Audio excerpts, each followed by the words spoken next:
Hi guys! Welcome sa aking YouTube channel at kung bago ka pa lang dito, don't forget to like, subscribe, and share this story sa mga kakilala nyo mahilig makinig ng mga horror story. At bago natin simulan ng kwento ni Jericho, hindi ko alam guys, ba't ako natatakot? Kung may experiences din kayong nakakatakot, i-share nyo lang yan sa FB group natin or pag may mga thoughts kayo, may mga naiisip kayo, mag-comment na kayo dyan. So, let's start! Noong bandang 2008, ipinagbubuntis ng mama ko ang bunso kong kapatid. Habang naglalaro ako noon sa kapitbahay namin, mga bandang alas 5 hanggang alas 6 ng hapon, bigla akong sinundo ni mama. Sabi niya, uuwi na raw ako. Bata pa ako noon kaya syempre masama ang loob ko. Ayoko pa sanang umuwi. Pero bigla niyang sinabi na umuwi na kami dahil may aswang daw sa amin.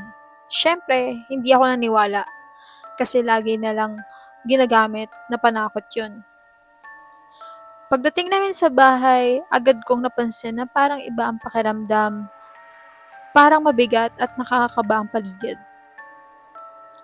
May malaking puno ng mangga sa likod bahay namin noon na nabuwal na ngayon at doon ko rin napansin na parang mas lalo akong kinilabutan. Tinanong ko si Papa kung ano ang nangyayari at sinabi niya na may aswang daw talaga at inaaswang si Mama. Doon na nagsimula yung matinding takot namin. Ilang oras kaming sobrang kinakabahan. Sa kusina kami nakaupo habang kumakain ng hapunan pero hindi kami makakain ng maayos dahil may kung ano raw sa labas ng bahay. Galit na galit si Papa. Pinagmumuran niya yung nasa labas at kinaskas pa niya ang yero gamit ng itak. Hinahamon kung sino man yon na magpakita at makipaglaban. Umiiyak na ako noon at yakap-yakap ko si Mama. Bukas lang lahat ng bintana at pinto kasi yun ang gusto ni Papa. Pagkalipas ng ilang minuto ng pagwawala ni Papa sa labas, pumasok siya sa kusina. Doon biglang may nagsalita sa labas. Isang napakalalim na boses parang galing sa lupa. Babalik ako, sabi nito. Nagkatinginan kaming tatlo at sabay-sabay kaming napaiyak. Pagkatapos noon, unti-unting nawala yung mabigat na pakiramdam sa paligid. Natakot kami na baka bumalik pa. Pero hindi na nangyari. Hanggang ngayon, hindi ko pa rin makalimutan yung nangyari na yon.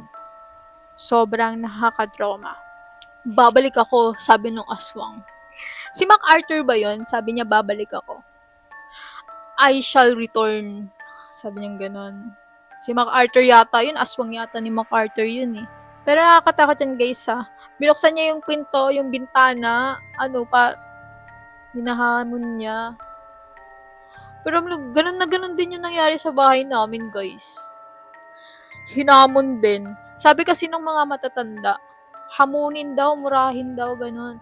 Ipakita mo daw kung sino yung may-ari or sino yung mas matapang sa inyong dalawa. Dapat ikaw yung mas malaki, ganun. Ikaw yung mas matapang.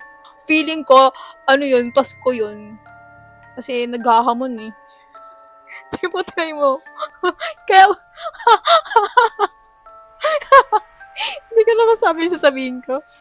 Puro kalokohan, nakakainis. Kasi alam mo kung bakit wala pa, hindi pa bumabalik. Kasi nga, hindi pa bare months, hindi pa Pasko. Yan, hintayin mo magpasko yan.